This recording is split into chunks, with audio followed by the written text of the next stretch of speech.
Pagi hari ini saya berbincang santai dengan Pak Indra.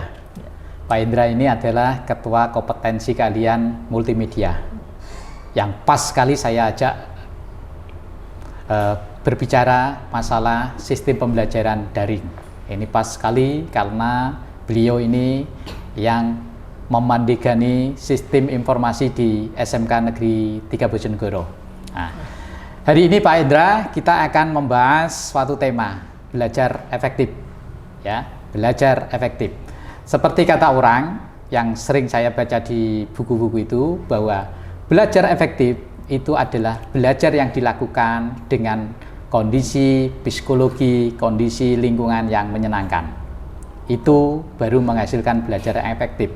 Belajarnya tidak usah lama-lama, belajarnya tidak usah membutuhkan yang terlalu banyak tetek bengek begitu, tetapi hasilnya sudah sangat memuaskan.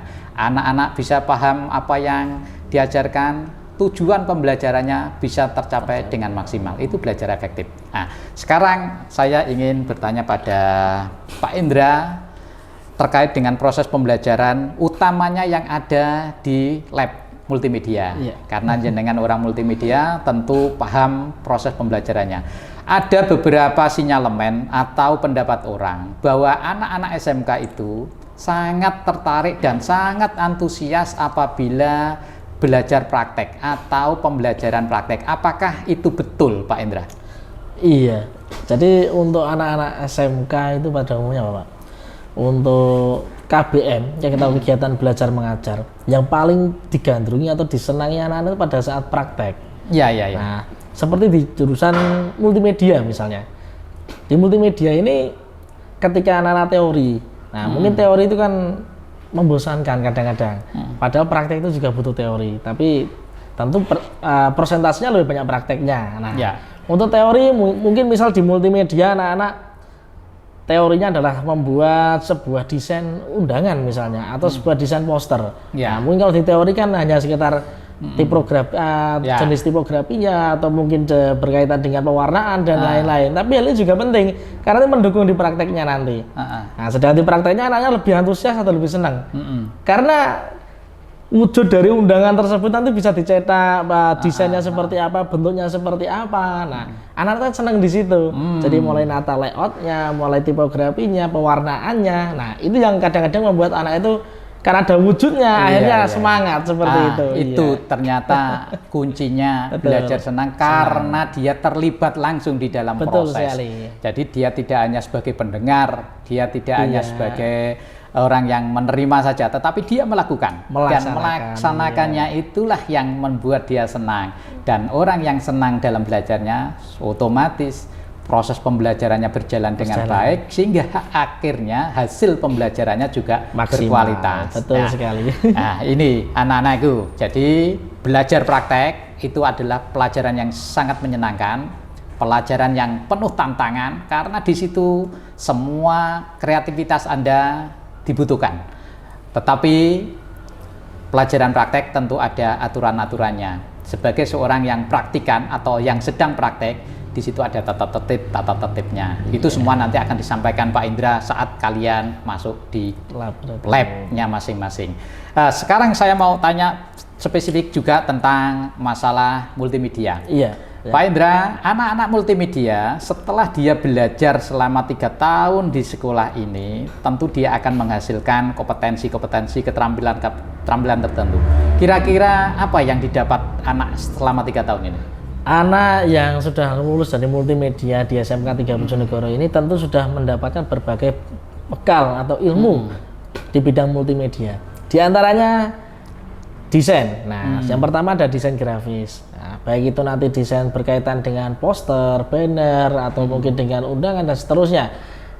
Ada fotografi, pengambilan foto, teknik pengambilan fotonya nanti bagaimana. Nah, teknik pengambilan gambarnya seperti apa, gambar bergerak nanti bagaimana, gambar diam bagaimana. Nah, apakah dia menggunakan shootnya seperti apa, bisa dengan close up, medium close up, atau long close up dan seterusnya. Nah, jadi macam-macam sekali, ada teknik-teknik tertentu, teknikal yang kita pelajari. Pasti anak-anak dijamin pasti bisa di situ karena pembelajaran menyenangkan. Nah, jadi kita praktek misal fotografi, ya objeknya silakan mencari, silakan praktek dengan fotonya. Nah, terus nanti editingnya dilaksanakan editing. Oh, Nah, iya, nanti iya. masih ada yang kedua ada ya animasi. Animasi itu ada 2 dimensi dan 3 dimensi. Jadi anak-anak bisa Itu diajarkan juga. diajarkan. Nah, jadi anak-anak bisa buat sebuah animasi. Mungkin kalau dulu kita lihat kartun, nah, yang bisa gerak-gerak atau mungkin game-game kecil seperti Super Atau Mario, ini, ya seperti itu. Upin Ipin itu juga hasil karya anak multimedia. Pasti di bidang multimedia kalau Upin Ipin itu ya. Tapi tidak tahu multimedia mana, Pak. Terus berikutnya ada lagi video. Nah, memvideo. ada audio dan videografi. Jadi seperti yang kita lakukan pada saat ini, kita buat sebuah record atau sebuah pembelajaran, media pembelajaran. Nah, ini nanti dilakukan anak-anak multimedia. Bagaimana cara pengambilan gambar yang pas, editing gambar yang pas, audionya biar jernih bagaimana. Nah, terus mungkin teknik-teknik yang di belakangnya bagaimana, background dan seterusnya seperti itu. Jadi yang berkaitan dengan multimedia kita ajarkan. Seperti itu. Oh iya, terima kasih Pak Indra. Jadi anak-anak yang memilih multimedia banyak hal yang menyenangkan di dalam proses pembelajaran. Saya yakin kalian akan mampu mengikutinya dengan baik. Asalkan satu, niatnya memang untuk belajar. Betul. Innama a'malu binniyat. Segala apa yang kita niatkan dengan baik, amal kita itu akan mendapatkan yang terbaik. Kalau kita niat belajar, kalian akan bisa. Kalau kalian memang berniat nanti SMK ini tempat berkarir, kalian akan mendapatkan itu setelah lulus dari SMK 3 Bojonegoro. Gitu Pak Indra ya? Betul sekali ya Pak. Sekarang begini, di teknologi informasi itu kan pendukung utama sistem pembelajaran daring. Seperti saat pandemi ini. Anak-anak tidak mengikuti pembelajaran tatap muka, tidak langsung berjumpa dengan Bapak Ibu guru. Anak-anak harus tinggal di rumah, Bapak Ibu guru di kantor atau di sekolah atau kadang di rumah. Tetapi anak-anak harus tetap belajar. Nah, ini kan semuanya teknologi informasi yang menjembatani. Ya. Terus SMK 3 ini sudah berupaya untuk memberikan pelayanan yang terbaik. Kira-kira pelayanan daring itu apa saja yang sudah dilakukan, Pak Indra? Untuk daring atau mungkin anak-anak masih awam dengan istilah daring ya. Daring itu dalam jaringan atau online istilahnya, seperti bahasa anak zaman now milenial kan online. Nah, untuk fasilitas online yang kita berikan, jadi nanti ada Bapak Ibu guru yang melakukan KBM, kegiatan belajar mengajar, menggunakan e-learning. Nah, jadi nanti bisa menggunakan e-learning atau mungkin juga bisa menggunakan video conference. Di antaranya seperti Zoom, nah, seperti CloudX, atau mungkin dengan teknikal yang lain. Webex. Ya. Jadi tidak harus monoton di WA, tugasan dikirim di WA, nanti jawabannya dikirim di WA kan sangat monoton sekali. Nah, nanti ada media-media pembelajaran. Di e-learning tersebut nanti sudah diuploadkan beberapa recorder, rekaman, atau mungkin dalam bentuk textbook yang bisa dipelajari anak-anak. Termasuk untuk evaluasinya, tugasnya disertakan di situ. Jadi anak-anak bisa mengerjakan di rumah, belajar dari rumah. Nah, nanti Bapak Ibu guru yang juga siap untuk bertatap muka melalui video. Tapi untuk ikut daring itu susah apa enggak bagi anak-anak ini? Sangat mudah sekali kalau ada kemauan untuk belajar. Saya yakin anak zaman sekarang, anak zaman now sudah familiar dengan HP. Hampir semuanya pasti punya HP, punya smartphone. Kalau mungkin dulu HP-nya masih jadul-jadul, sekarang pasti sudah canggih-canggih HP-nya. Kalau yang untuk video conference, untuk e-learning saya yakin sangat mudah sekali, Bapak. Jadi saya yakin anak-anak zaman now itu sudah bisa. Tergantung anaknya mau belajar enggak. Nah, contoh game saja misalnya yang rumit saja bisa dipelajari, bisa dimainkan. Nah, apalagi hanya sebuah e-learning, ya tinggal diklik selesai. Seperti itu. Itu keuntungannya anak-anak zaman milenial. Betul. Anak-anak yang baru masuk ini adalah kelompok milenial yang tidak akan terlepas dari teknologi informasi. Teknologi yang ada di smartphone Anda itu sudah cukup untuk belajar. Seperti saat ini yang saya lakukan dengan Pak Indra, itu adalah bagian pembelajaran daring. Kita lakukan rekaman di sekolah dan ini nanti diupload, anak-anak akan mendownload dan mendengarkan atau melihat videonya. Nah, kalian bisa belajar dari situ. Intinya, teknologi informasi itu adalah alat yang digunakan untuk selalu mengembangkan diri, untuk belajar. Cuman ada kendalanya bagi anak-anak yang tidak fokus. Kadang teknologi informasi atau internet itu disalahgunakan bukan untuk belajar, bukan untuk mengembangkan diri, tetapi untuk hal-hal yang tidak baik. Misalkan menyebar berita bohong, Ini yang bahaya. kemudian melakukan bullying kepada temannya dan seterusnya. Itu jangan dilakukan, ya. Teknologi informasi itu ibaratnya pedang yang sangat tajam. Pedang yang sangat tajam itu bisa bermanfaat jika memang kita gunakan untuk kebaikan. Pedang yang sangat tajam itu bisa membahayakan orang lain, membinasakan orang lain jika niat kita untuk kejahatan. Begitu, Pak Indra? Betul sekali. Nah, jadi ingat-ingat bahwa kalian itu adalah orang-orang yang sudah mempunyai bekal dan potensi untuk berkembang lebih baik. Begitu, Pak Indra, ya? Betul sekali. Nah, sekarang saya mau tanya untuk ini, Pak Indra. Iya. Kebiasaan anak-anak di bidang teknologi informasi itu yang paling membahayakan apa kira-kira? Yang mungkin anak-anak tidak menganggap itu bahaya atau tidak menganggap itu jelek, tapi dia lakukan. Hal yang paling sederhana atau mungkin yang kadang disepelekan anak, Bapak, adalah ketika misal kita membuka sebuah media sosial, medsos. Nah, mungkin ada WhatsApp, ada Facebook. Terkadang anak-anak itu sering melakukan mungkin ejekan kepada teman, atau mungkin secara tidak langsung telah mengolok-olok orang lain. Ya. Padahal di situ sudah memenuhi unsur kejahatan, yaitu adalah pidananya sudah ada. Undang-undang ITE. teknologinya sudah ada undang-undang ITE. Itu sudah bisa dijerat dengan pasal-pasal yang lainnya. Mungkin bisa dengan perbuatan tidak menyenangkan atau mungkin penyalahgunaan teknologi informasi. Nah, ini yang sangat berbahaya sekali.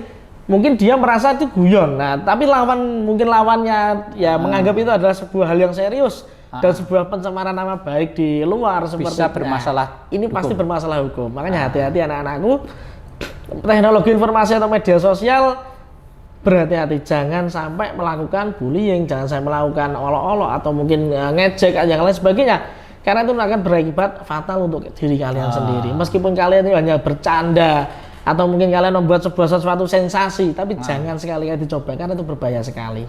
Terima kasih, Pak Indra, sudah didengarkan oleh anak-anak. Mudah-mudahan tidak dilakukan hal yang jelek. Walaupun saya tahu memang positifnya dari teknologi informasi itu sangat banyak. Selain untuk belajar, Pak Indra, mungkin jenengan bisa menyampaikan ke saya, kira-kira teknologi informasi itu sekarang sudah dimanfaatkan apa saja untuk anak-anak selain untuk belajar?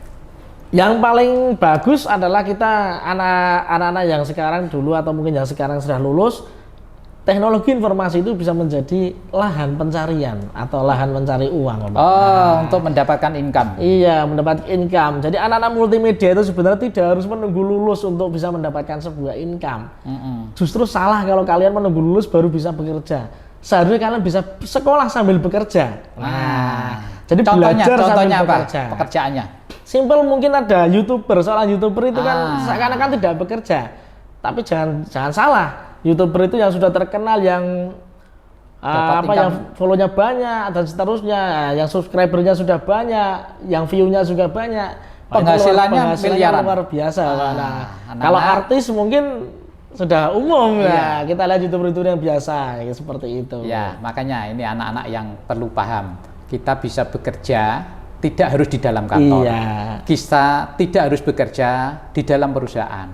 Kita bisa bekerja mandiri dengan cara kreativitas kita, dengan cara-cara yang benar, menjadi YouTuber itu salah satu, atau juga bisa jualan online. Manfaatkan teknologi informasi, e-commerce untuk menghasilkan hal-hal yang berguna bagi Anda.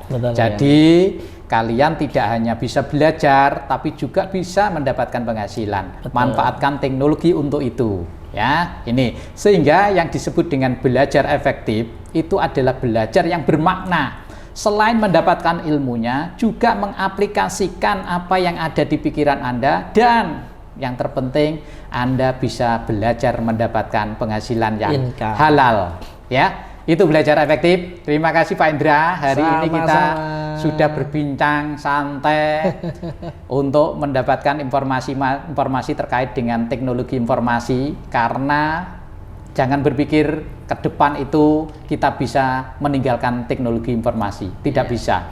Kita akan selalu berhubungan dengan teknologi informasi. Apapun bentuknya kegiatan kita, apalagi di dalam proses pembelajaran. Proses pembelajaran sangat banyak materi-materi itu kalau memang kalian membutuhkan, silakan buka HP-nya, internetnya, ambil di situ pelajaran-pelajaran terbaik.